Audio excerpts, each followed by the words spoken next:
If he gets reelected, I'm moving to Canada. Listen up, Blue Staters. You know, we admire your can-do attitude when you say things like that. But whoa, big guy, it's not that simple. You don't just jump on a plane in your sweats and crash on the couch at our place for the next 4 years. You have to apply, you have to qualify, you have to take a test, you have to be approved. You have to whip out the credit card and say some nice shit about the Queen. Canada curious? This is the Yes We Canada podcast, the progressive's guide to getting the fuck out. I'm Matt Zimbel.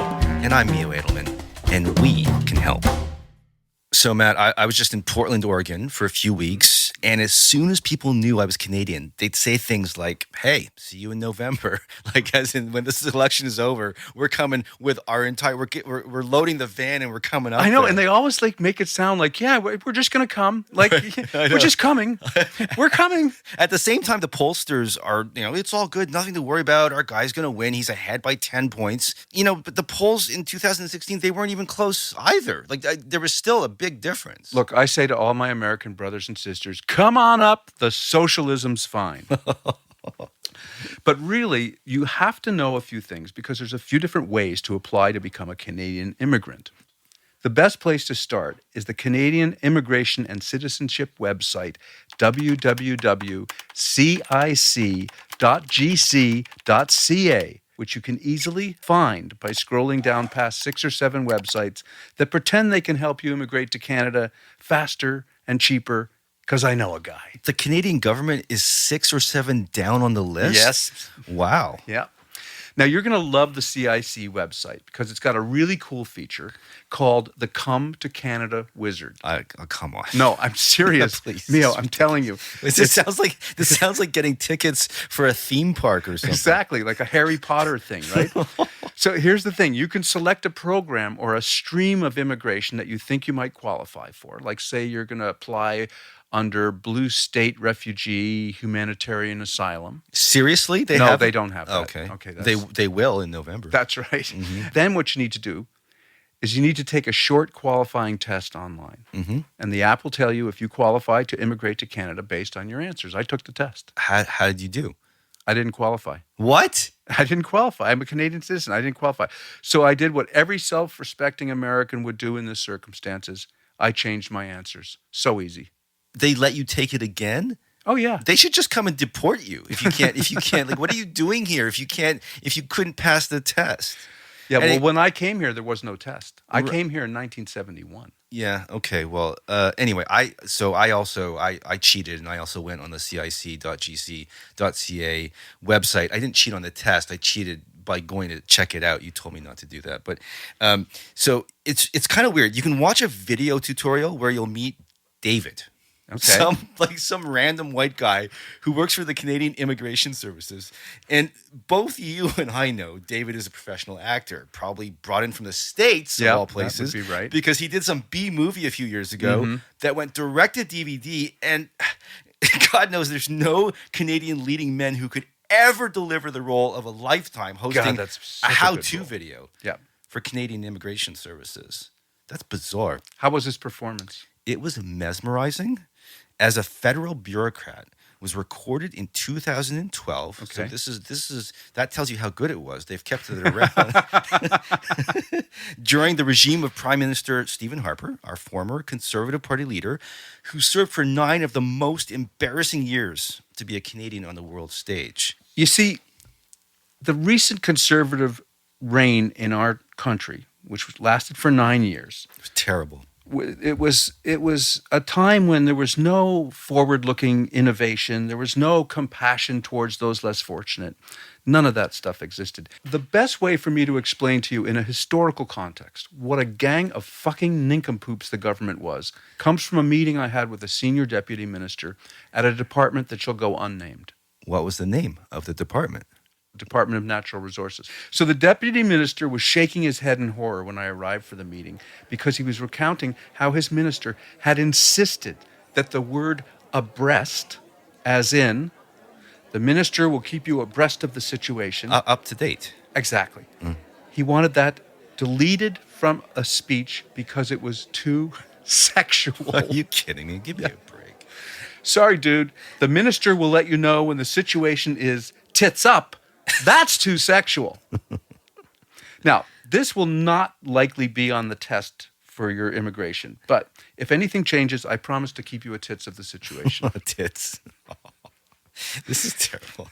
Okay, back to David, the guy who's hosting our online tutorial. The American imposter. That's right. Now, David's wearing a pair of gray slacks and a beige V-neck sweater. I guess you might call this look bureaucrat casual or something. Bureaucrat casual, yeah. He brings us through the application process with one essential counsel. And in the interest of a compelling podcast, we shall paraphrase. Mio? Please pay attention to the fucking application and answer all the bejesus questions. This isn't a jazz application, people. Don't be improvising shit. Just give us the facts on the lines we want those facts on, or we're going to send you back your application unprocessed. Let's look for a second at that threat. Not the threat of immigration, the threat from immigration.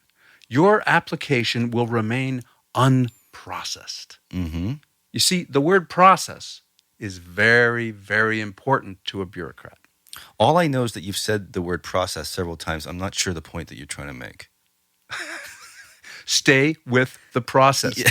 Now, I know that process is an important word to bureaucrats because when I'm not trying to, sneak all these American people into the country, I create and produce large-scale shows for state celebrations. I did Canada Day on Parliament Hill in 2001 and 2005 and 2011.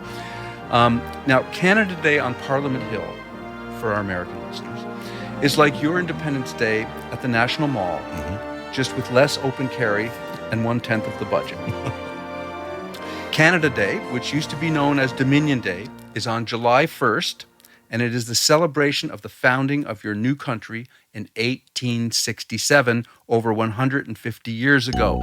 Now, people, focus, focus, focus. These are questions that will be on the test.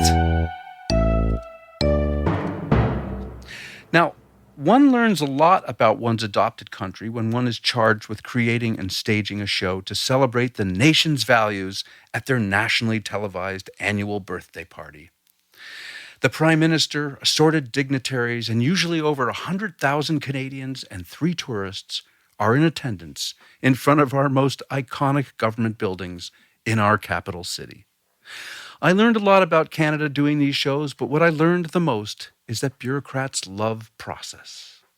Process is tangible and is deeply connected to rules, whereas things like creativity are less tangible and require the employment of risk.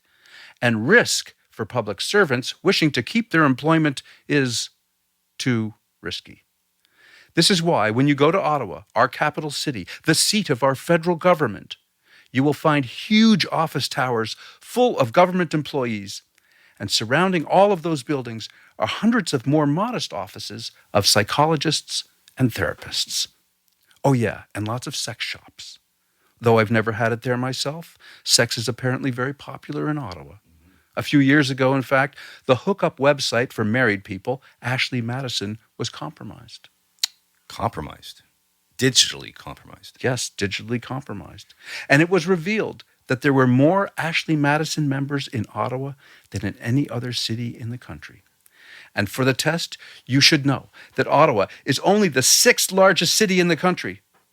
Here is a possible citizenship test question. Please select 3. In Ottawa, federal civil servants are efficient, paid by the government, horny. Now, from a lot of personal experience, I will tell you that for the most part, bureaucrats and public servants that you come into contact with in our country are very professional. They're very helpful. They're very respectful. This is not France. Mais non, monsieur, ce n'est pas possible. In Montreal, I recall going to get my license renewed.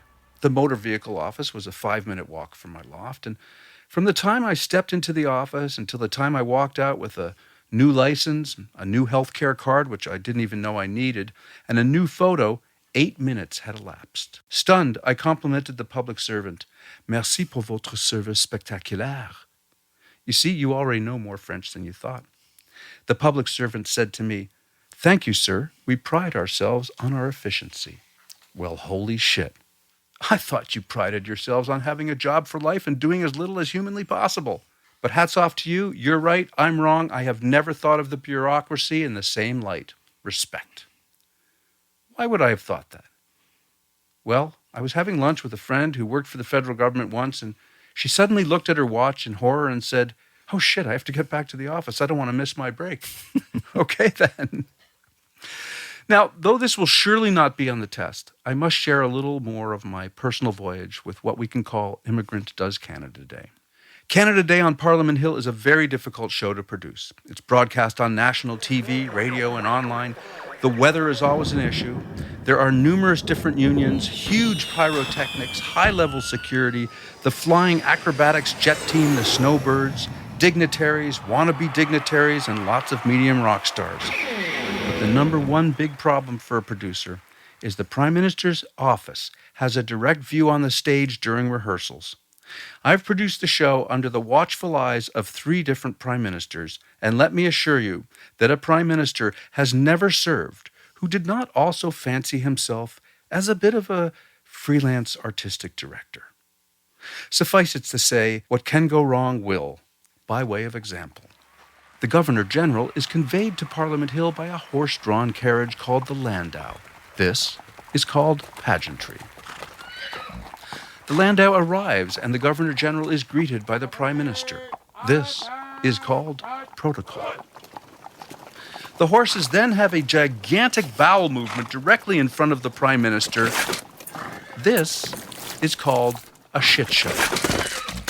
On Canada Day 2012, a show I did not produce, I was watching TV from the comfort of my home when an enormous pile of horseshit landed directly in front of the Right Honourable Stephen Harper, my least favorite Prime Minister. It was a divine pleasure. You could only see the pile when the TV director went to the wide shot. And let me assure you, if I was in the TV mobile truck that day, I'd be screaming. Well, actually, I'm not a screamer. It's not polite, and it does not contribute to a positive, creative workplace. But I would be politely saying into my headset, Cameras, please stay wide on the Prime Minister. People wide on the PM. Poop in the shot, please. Don't ding the dung. Cam 7, your shot is not shitty enough. Cam 5, pan the poop, please. People, keep the shit in the shot. Stay wide. Good. Very nice. Stand by and cue the video wipe. Wow, that was great, the story, Matt. What does that have to do with taking the test to come to Canada or being an immigrant? I don't really understand. Well, for me, the reason that I recounted that story, other than to kind of boast about my activities. Clearly. Clearly. No, we got that part. Oh, that part you understood. Yeah. Well, the other part is that, honestly, it was such an honor for me to be an immigrant and to be charged with celebrating the country's birthday. And because it's such a personal thing, it's how you celebrate a country. It's such an incredible opportunity. So I was always very honored to have that position. Okay, there's one thing I want to check with you, though. Okay. You said that when you came to Canada as a young teenager or whatever, you didn't have to take a test to come here. No. And then you recently did take the test. And failed. And you failed. Not only did you fail, you then cheated. Yes, but I'm American. I'm American. Whoa. No. I held my American citizenship. We can cheat. That's what we do. We cheat. Okay, but you said at the beginning of this... Softwood lumber? Can I... No? You said at the beginning of this that we were gonna help people learn how to take the test. We will. Well, is there anything else you want to say? Because I have a couple of things that I could tell them, but is there anything else you want to say about the test? Well, they're going to get a booklet and they have to study it hard. Okay. We got to get out of here for obvious reasons. But before we do, I have an academic message, Matt. Okay. Trust me, this will be on the test, so focus. Canada is a parliamentary monarchy. The Governor-General is the Queen's representative in Canada. We have a queen. Mm-hmm. She lives in England. You may have heard of her. Mm-hmm. She's served us with dignity since just after Christ, Muhammad, and Vishnu were born. Also important to note that in the past 24 years, this is really important, 2 of our last 4 governor-generals arrived in Canada as the children of immigrants. Wow. That part may not be on the test, but I'm telling you this so you know.